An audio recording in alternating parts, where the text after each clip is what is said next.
Om Swastiastu. Perkenalkan, saya Ita Sonata dengan NIM 2511061039 dari kelas B. Pada video ini saya akan membahas mengenai Pancasila sebagai sistem filsafat, Pancasila sebagai etika, dan Pancasila sebagai dasar nilai ilmu pengetahuan. Baik, pada pembahasan pertama saya akan membahas Pancasila sebagai sistem filsafat.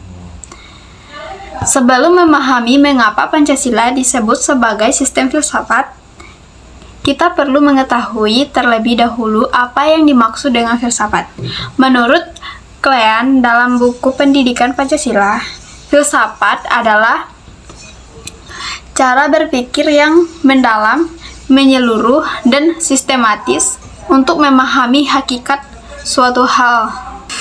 Jadi, filsafat tidak hanya melihat suatu persoalan dari permukaannya saja, tapi seharusnya mencari makna yang paling mendasar.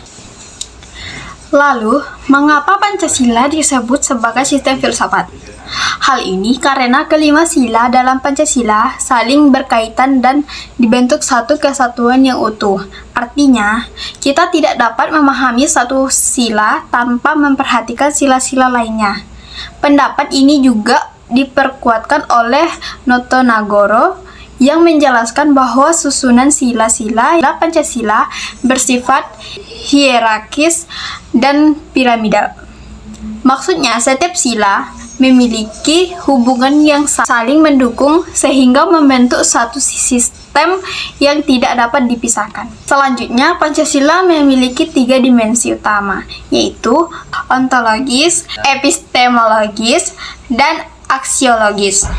Dimensi ontologis berkaitan dengan hakikat manusia sebagai makhluk individu sekaligus makhluk sosial. Kemudian, dimensi epistemologis berkaitan dengan bagaimana manusia memperoleh pengetahuan berdasarkan nilai-nilai yang terkandung dalam Pancasila. Sedangkan dimensi aksiologis berkaitan dengan nilai dan manfaat Pancasila dalam kehidupan sehari-hari.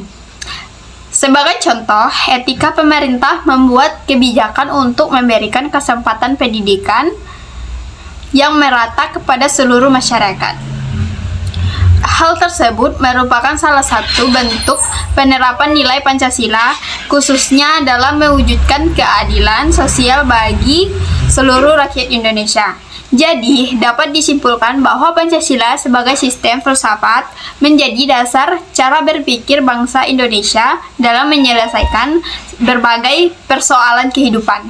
Selanjutnya, kita masuk pada pembahasan kedua, yaitu Pancasila sebagai etika.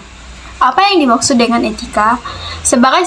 Secara sederhana, etika adalah pedoman yang mengatur bagaimana seseorang seharusnya bersikap dan bertindak, sehingga dapat membedakan mana yang baik dan mana yang kurang baik.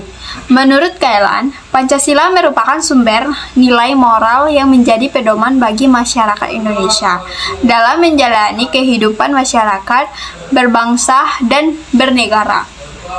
Setiap sila dalam Pancasila mengandung nilai-nilai etika yang dapat kita terapkan dalam kehidupan sehari-hari. Misalnya, sila pertama mengajarkan kita untuk menghormati kebebasan setiap orang dalam kehidupan, dalam menjalankan agama dan kepercayaannya. Sila kedua mengajarkan kita untuk menghargai sesama manusia tanpa membedakan suku, agama, ras, maupun budaya. Sila ketiga mengingatkan pentingnya menjaga persatuan dan tidak mudah terpecah oleh perbedaan. Sila keempat mengajarkan bahwa setiap persoalan sebaiknya diselesaikan melalui musyawarah untuk mencapai mufakat. Sedangkan sila kelima mengajarkan kita untuk berlaku adil dan peduli terhadap kepentingan bersama. Dalam kehidupan sehari-hari, beberapa etika Pancasila dapat kita lihat melalui sikap jujur saat mengerjakan tugas, menghormati guru dan orang tua, membantu teman yang mengalami kesulitan, serta menghargai pendapat orang lain ketika berdiskusi. Dengan demikian, Pancasila bukan hanya menjadi dasar negara, tetapi juga menjadi pedoman moral dan kehidupan masyarakat Indonesia.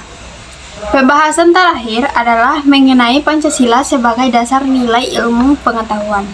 Saat ini, perkembangan ilmu pengetahuan dan teknologi berlangsung sangat cepat. Perkembangan tersebut tentu membawa banyak manfaat, tetapi juga dapat menimbulkan berdampak negatif apabila tidak disertai dengan nilai-nilai moral. Oleh karena itu, perkembangan ilmu pengetahuan di Indonesia harus berpedoman pada nilai-nilai yang terkandung dalam Pancasila serta Undang-Undang Dasar Negara Republik Indonesia tahun 1945. Artinya, ilmu pengetahuan tidak hanya bertujuan menciptakan kemajuan teknologi, tetapi juga harus memberikan manfaat bagi manusia dan meningkatkan kesejahteraan masyarakat. Sebaliknya, apabila ilmu pengetahuan berkembang tanpa memperhatikan nilai moral, maka dapat muncul berbagai permasalahan seperti penyalahgunaan teknologi, penyebaran informasi yang tidak benar, pelanggaran privasi, hingga ketidakadilan sosial. Karena itu, Pancasila memiliki peran penting sebagai pedoman agar perkembangan ilmu pengetahuan tetap berorientasi pada nilai komunikasi, kemanusiaan, keadilan, dan kesejahteraan bersama. Sebagai contoh, penggunaan kecerdasan buatan atau dalam dunia pendidikan sebaiknya dimanfaatkan untuk membantu proses belajar mengajar, bukan digunakan untuk melakukan plagiarisme atau tindakan yang merugikan orang lain. Contoh lainnya adalah pengembangan teknologi ramah lingkungan yang bertujuan mengurangi pencemaran dan menjaga kelestarian alam bagi generasi mendatang. Jadi, dapat disimpulkan bahwa Pancasila menjadi landasan etis dan pengembangan ilmu pengetahuan sehingga kemajuan teknologi tetap memberikan manfaat bagi masyarakat dan tidak bertentangan dengan nilai-nilai kemanusiaan. Baik, itulah pembahasan mengenai Pancasila sebagai sistem filsafat, Pancasila sebagai etika, dan Pancasila sebagai dasar nilai ilmu pengetahuan. Dari pembahasan tersebut dapat kita pahami bahwa Pancasila bukan hanya berfungsi sebagai dasar negara, tetapi juga menjadi pedoman dalam berpikir, bersikap, bertindak, dan mengembangkan ilmu pengetahuan di Indonesia. Sebagai sistem filsafat, Pancasila memberikan dasar pemikiran yang utuh bagi bangsa Indonesia. Sebagai etika, Pancasila menjadi pedoman moral dalam kehidupan masyarakat berbangsa dan bernegara. Sedangkan sebagai dasar nilai ilmu pengetahuan, Pancasila mengarahkan agar perkembangan ilmu dan teknologi tetap berlandasan nilai kemanusiaan, keadilan, dan kesejahteraan bersama. Oleh karena itu, sebagai generasi muda dan mahasiswa, kita memiliki tanggung jawab untuk tidak hanya memahami nilai-nilai Pancasila, tetapi juga menerapkannya dalam kehidupan sehari-hari, baik di lingkungan kampus, keluarga, maupun masyarakat.